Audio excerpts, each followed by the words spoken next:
In this video, we will talk about one of the most widely reported disappearance cases in history. Imagine a 3-year-old child sleeping. The room is quiet. The lights are off. Outside, the sound of the ocean, the gentle breeze of southern Portugal. An ordinary night at a holiday resort. Now imagine walking into that room, and finding the bed empty. No signs of a struggle. No noise. No crying. Only silence, and a half-open window.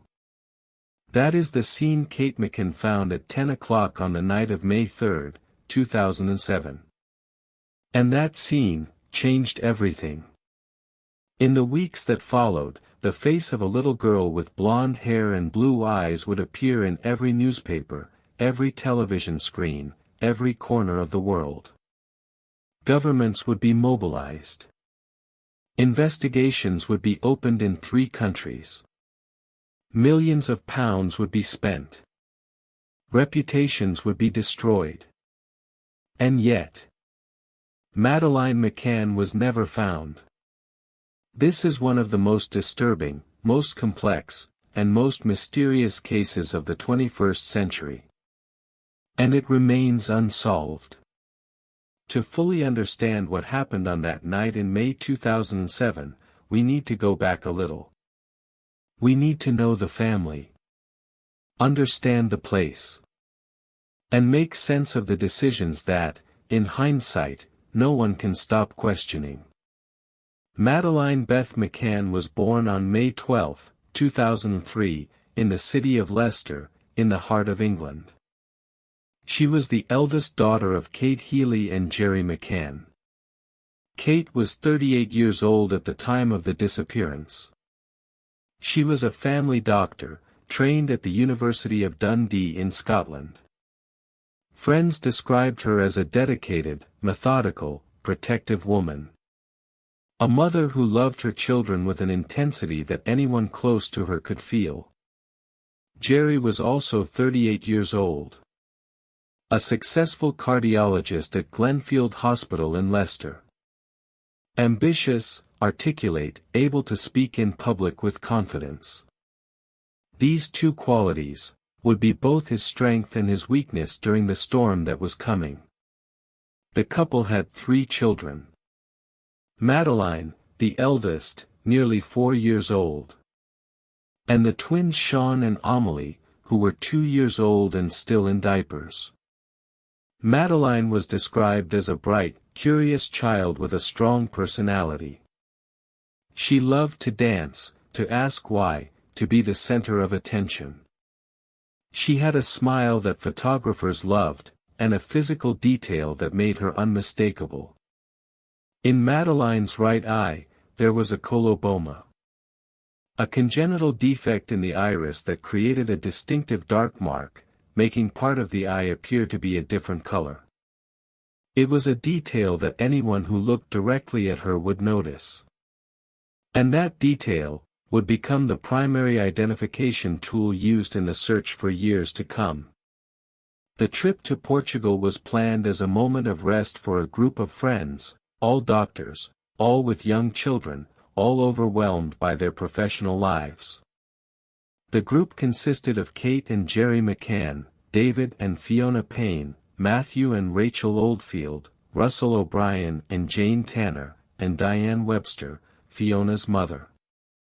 In total, 9 adults. And 8 children under the age of 5. They arrived at Praia da Luz on April 28, 2007, with a booking through May 5. The resort they chose was the Ocean Club, a tourist complex very popular among British visitors, with comfortable apartments, swimming pools, and a children's activity club. The McCann family stayed in apartment number 5A, in Block G of the resort. A 2-bedroom apartment on the ground floor, with windows and a back door that opened onto a shared outdoor area. During the day, the children were taken to the resort's kids' club while the adults enjoyed the activities. It was one of the most relaxed holidays the group had experienced in years. Sunday beach. Wine. And the sound of children playing. In the evenings, however, there was a practical question the group needed to address: what to do with the young children while the adults had dinner.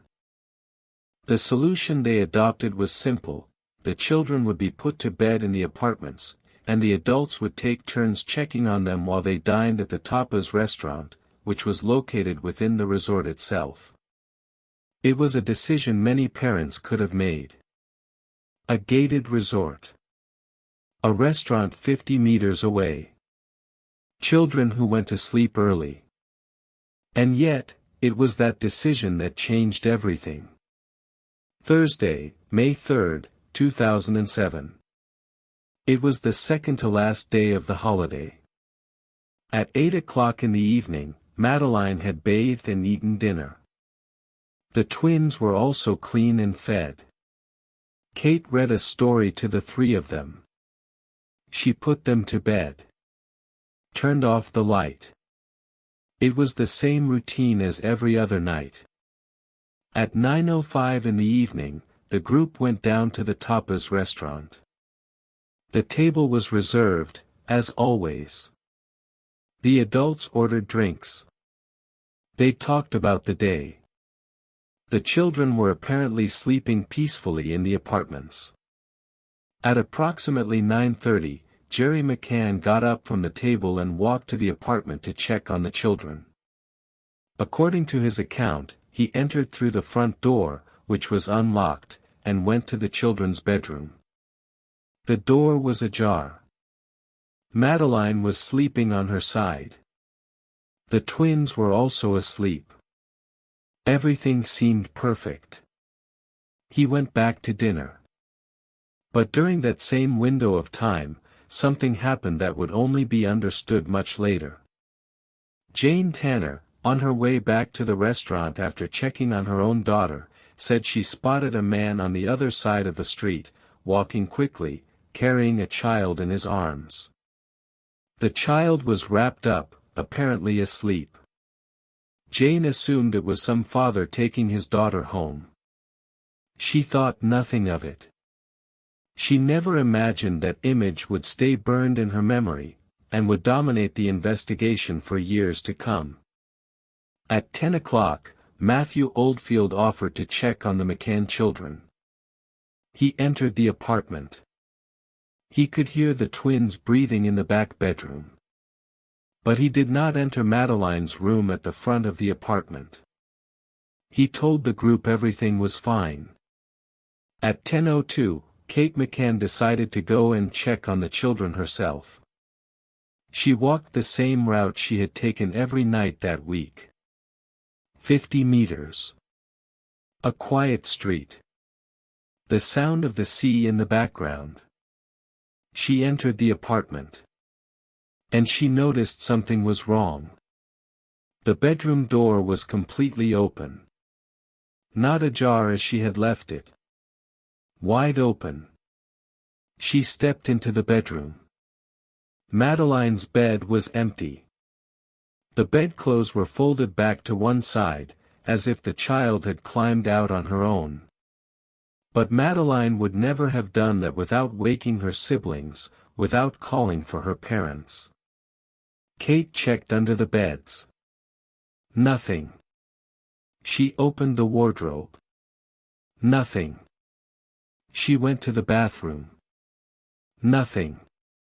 And then she saw it: the bedroom window was open. The shutters, raised. An opening to the outside, that she was certain she had not left that way. The wind blew through the room at that moment. Kate ran out. Back to the restaurant. And she screamed the words that no one there would ever forget: "She's gone. Someone has taken her." What followed in the next few hours was chaos that permanently destroyed any chance of preserving the evidence of the crime. The adults in the group rushed out, searching for Madeleine in the resort gardens, the surrounding streets, the beach. Staff were alerted. The reception desk was contacted. The Portuguese judicial police were called at 10:40. 40 minutes after the disappearance was discovered. By the time the first officers arrived, apartment 5A had already been walked through by dozens of people.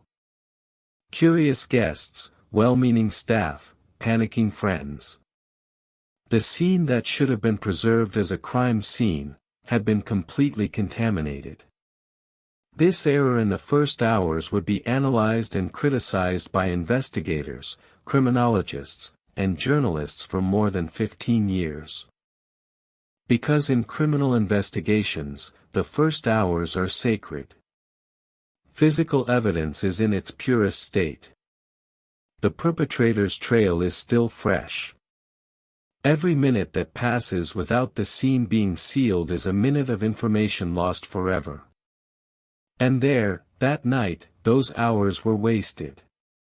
The night passed. The first rays of sunlight touched the Atlantic. Air searches were organized. Sniffer dogs were deployed. The news began to spread through the small village of Praia da Luz.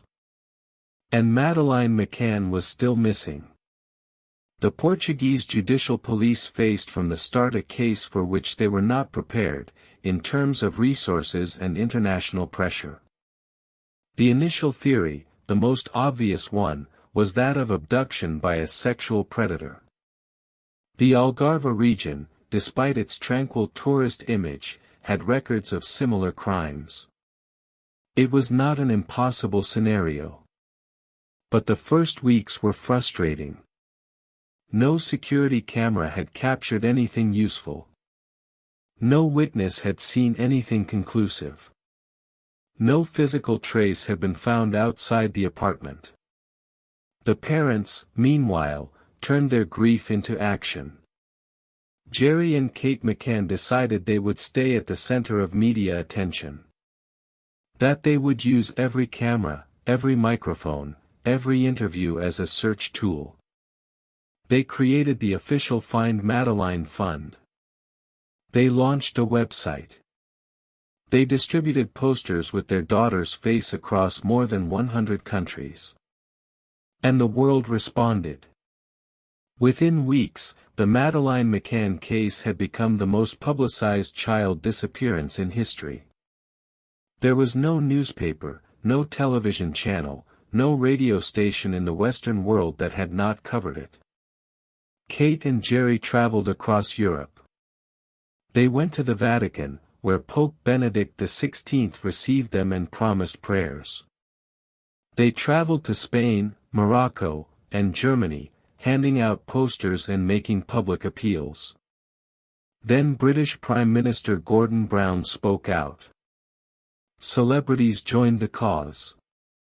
Millions of pounds were donated to the search fund. Praia da Luz, previously known only as a quiet holiday destination, became the center of the world. And then, 4 months later, everything changed.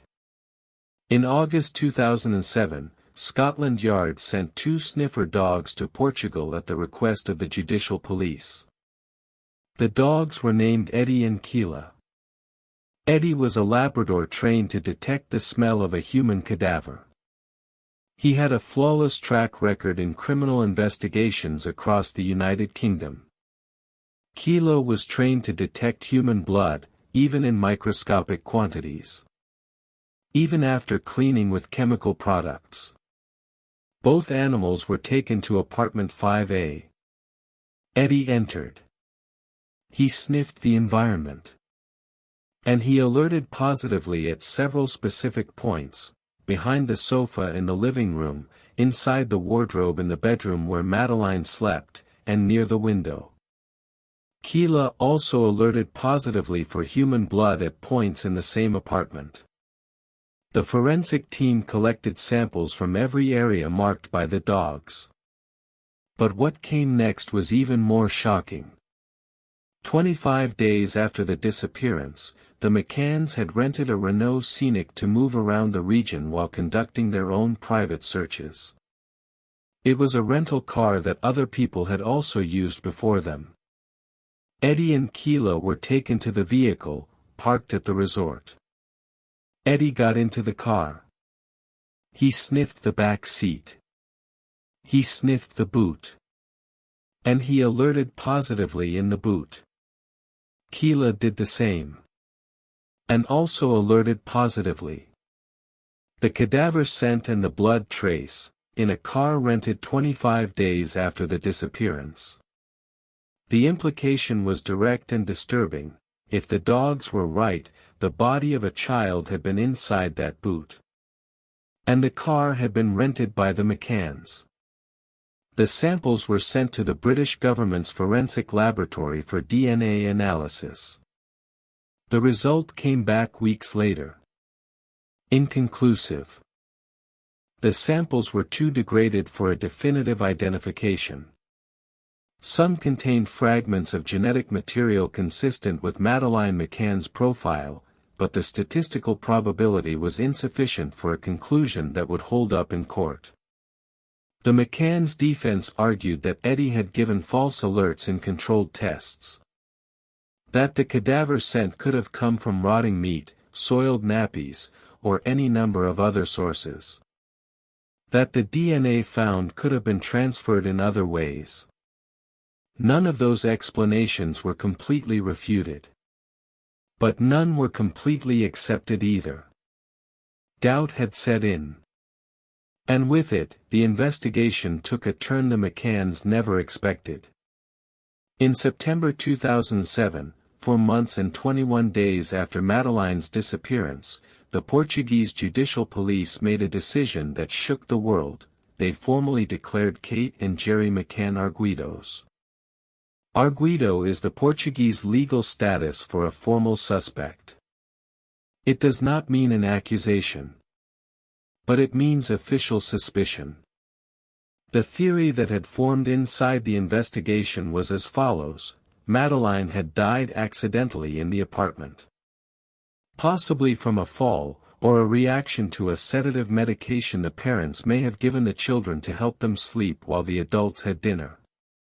The couple, in a panic at the accidental death, would have hidden the body, staged a disappearance, and maintained the deception for months while the world's media covered them with sympathy. It was a theory without conclusive proof. But it was a theory that found support in the dog alerts, the DNA fragments, and some minor inconsistencies in the statements given by the adults present that night. Kate and Gerry were questioned separately. Gerry answered the questions. Kate, advised by her lawyers, invoked her right to silence on 48 of the 49 questions put to her. That decision, while legally correct and advised by her attorneys, was used by the press and public opinion as evidence of guilt. The British tabloids, which until then had been the McCanns' allies, turned against them with impressive speed. Covers that once declared fine Madeleine now suggested the parents knew more than they were saying. Family members and friends of the McCanns reported that the couple suffered an emotional collapse during that period. Kate slept only a few hours. Gerry tried to maintain a facade of control that had crumbled on the inside. And yet, they continued the search. In July 2008, after months of diplomatic pressure from the British government, legal analysis, and an absence of new evidence, the Portuguese judicial police archived the case and removed the arguido status from the McCanns. The case file was made available to the public and ran to more than 11,000 pages. 11,000 pages of witness statements, forensic reports, DNA analyses, phone records, and investigations that, in the end, reached no definitive conclusion. Kate and Gerry McCann were free. But they were not cleared in the eyes of a portion of the population that had already decided their guilt based on headlines. Let us now talk about the suspects. Because over nearly 2 decades, several names were raised, investigated, and discarded. And that process left trails of destruction through innocent lives. The first and most publicly named suspect was Robert Murat. Murat was British, 33 years old, and lived in Praia da Luz with his Portuguese mother. He was someone who knew the area well, spoke fluent English and Portuguese, and who on the morning after the disappearance had appeared spontaneously to offer his help as a volunteer interpreter between the McCanns and the Portuguese police. It was that proximity from the very first moment that aroused suspicion among some members of the McCann friend group. In May 2007, Robert Murat was declared arguido. His house was searched. His computers were seized. His phone was analyzed. His phone records were traced. And the press treated him as guilty long before any trial. Photographs of Murat circulated with suggestive captions. Journalists camped outside his home. His reputation was publicly destroyed within days. Months later, in July 2008, Robert Murat was formally cleared. There was not a single piece of concrete evidence linking him to Madeleine's disappearance. He sued several British newspapers for defamation and received settlements totaling hundreds of thousands of pounds. But a reputation cannot be restored with money. There was also the case of Jane Tanner's man. You may recall that Jane Tanner said she had seen a man carrying a child that night. Based on her account, a photo fit was produced and distributed worldwide. For 6 years, investigators in several countries tried to identify who that man was. In 2013, Scotland Yard finally identified him. He was a British tourist staying at the resort.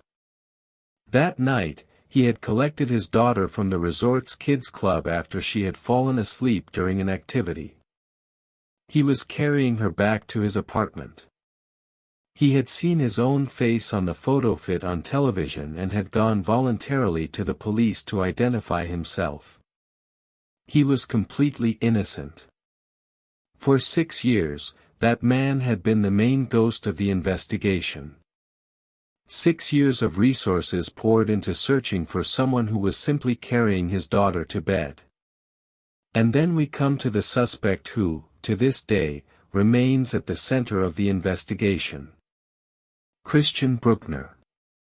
In May 2020, 13 years after Madeleine's disappearance, German authorities made a historic announcement: they had a new suspect.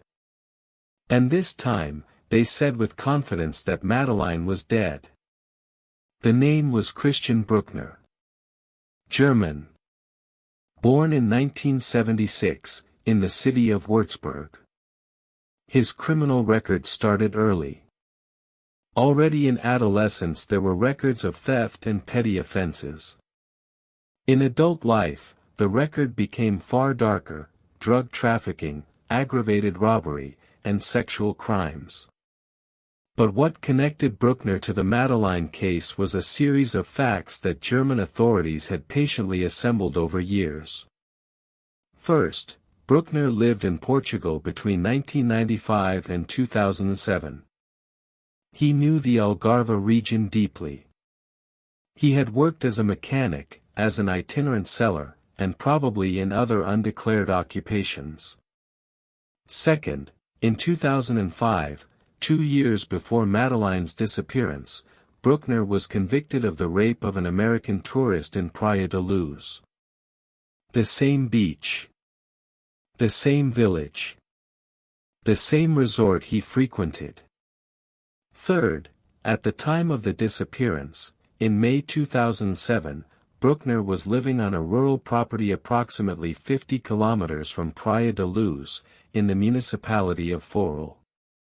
Fourth, German investigators traced mobile phone tower records and found that Bruckner's phone had connected to a tower near the Ocean Club on the night of May 3, 2007. Fifth, Bruckner owned a vehicle, a yellow Volkswagen campervan, whose description matched accounts of a vehicle seen near the resort that night. And sixth, perhaps the most disturbing of all, when investigators examined Bruckner's electronic devices, they found material demonstrating a consistent pattern of sexual crimes against children and adults, over many years, across multiple European countries. German prosecutor Hans Christian Wolter stated publicly in 2020, "We know that Madeleine McCann is dead. We have a suspect. We need additional evidence to formally charge him." In 2022, Bruckner was indicted in Germany for 3 rapes and 2 cases of child sexual abuse in the Algarve region between 1998 and 2007. Serious crimes. Crimes that confirm his presence in the region and his profile as a predator. But there was not enough evidence to charge him specifically with Madeleine McCann's disappearance. In 2024, Christian Bruckner was convicted and sentenced to more than 5 years in prison for the sexual crimes for which he was charged. His lawyers appealed the verdict. Throughout this entire period, Bruckner denied any involvement in Madeleine's disappearance. In rare public statements, he claimed to be innocent. His defense argued that the evidence was entirely circumstantial and that German authorities were under pressure from the international media to produce a guilty party. To this day, that is where the investigation stands. In 2011, the British government took an unusual step. It used public funds to finance a full review of the Madeleine McCann case by Scotland Yard. The operation was named Operation Grange. The accumulated cost over the years exceeded £13 million. An extraordinary investment of public resources in a single disappearance case. The Operation Grange team was made up of experienced Scotland Yard detectives. They reviewed all the documents from the Portuguese case, which had been archived. They reviewed the statements. They analyzed the physical evidence. They interviewed witnesses who had never been contacted by the original investigation. The result was 38 new potential suspects identified. 8,000 leads reassessed. 40,000 documents reviewed. And at the center of everything, Christian Bruckner.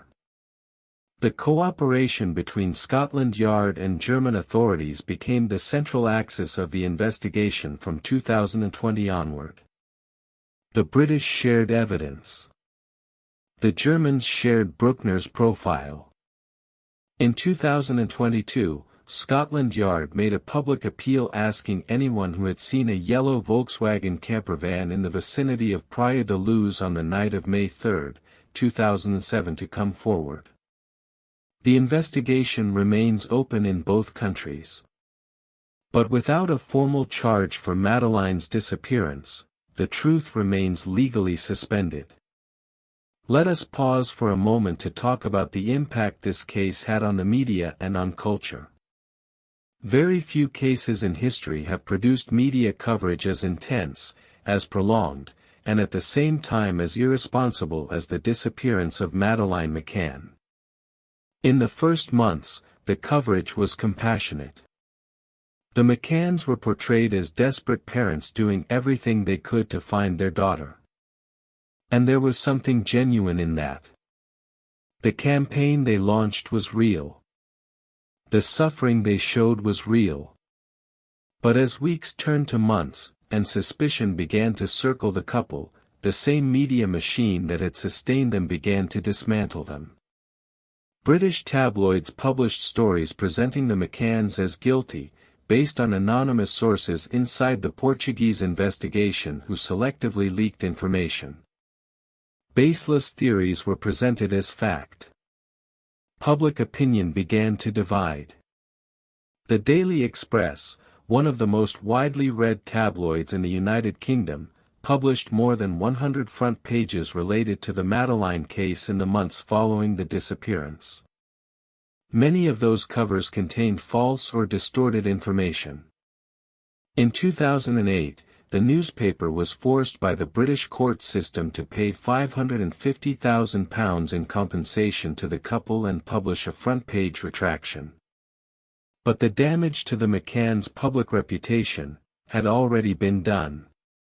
In Portugal, Detective Goncalo Amaral, who had led the investigation at the beginning, was removed from the case after making critical statements about cooperation with British authorities. Amaral then wrote and published a book titled The Truth of the Lie, in which he argued that Madeleine had died in the apartment and that her parents were responsible. The book became a bestseller in Portugal. The McCanns went to court to ban its sale. The Portuguese court initially granted the request, but the decision was overturned on appeal. The legal battle between Amaral and the McCanns dragged on for more than 10 years and reached the European Court of Human Rights, which in 2016 ruled in favor of Amaral, finding that the ban on the book violated freedom of expression. In 2018, Netflix released a documentary series about the case that renewed worldwide interest in the disappearance. The series featured new interviews, new details, and raised questions about aspects of the investigation that had never been publicly discussed. The series was watched by tens of millions of people around the world. And every time the case returned to the media, so too returned the theories, the judgments, and the suffering of a family that never managed to close that chapter. After everything that has been revealed over nearly 2 decades of investigation, what do we know for certain? We know that Madeleine McCann disappeared from apartment 5A of the Ocean Club on the night of May 3, 2007, in Praia da Luz, Portugal. We know she was 3 years and 11 months old. We know that no physical trace of her was found outside the apartment. We know that 2 specially trained sniffer dogs alerted positively for cadaver scent and human blood in the apartment and in the car rented by the parents, but that the DNA results were inconclusive. We know that the parents were declared suspects, then cleared for lack of evidence. We know that Christian Bruckner, a convicted sexual criminal who lived 50 kilometers from Praia da Luz, is the main suspect of both German and British authorities. We know that his phone connected to a tower near the resort on the night of the disappearance. We know that he had already committed a rape on the same beach 2 years earlier. And we know that, to this day, no one has been formally charged with the disappearance of Madeleine McCann. What we do not know is what truly happened that night. What we do not know is where Madeleine is. What we do not know is whether there will ever be a definitive answer. In 2026, Madeleine McCann would be 22 years old. She would probably be at university, or beginning her adult life. Perhaps she would have become a doctor like her parents. Perhaps a dancer, as she loved as a child. Perhaps something completely different from anything anyone could have predicted. But we will never know. Kate and Jerry McCann continue the search after all these years. The official search website remained active for more than a decade. They participated in documentaries, gave interviews, maintained pressure on British authorities to keep the investigation open. In her book, published in 2011, Kate McCann wrote words that sum up everything this case means to those who have followed it: there is no end. Madeleine is our daughter. She exists. And we will keep looking for her. Christian Bruckner remains in prison in Germany for other crimes. He denies any involvement with Madeleine. His lawyers continue to work on his appeal. The investigation remains open. German prosecutors say they are still searching for the definitive proof they need for a formal indictment. And until that proof arrives, the case remains exactly as it was left on that Thursday night, in a small Portuguese village on the edge of the Atlantic. Suspended. Unresolved. Unanswered. This case has disturbed the world for nearly 2 decades, not only because of the disappearance itself, but because of everything it revealed. It revealed the failures of an investigation that started wrong and never recovered from the mistakes of the first hours. It revealed how the media can construct narratives that destroy innocent people without a single piece of concrete evidence. It revealed how a serial predator can act repeatedly, cross borders, move between countries, and remain free for decades.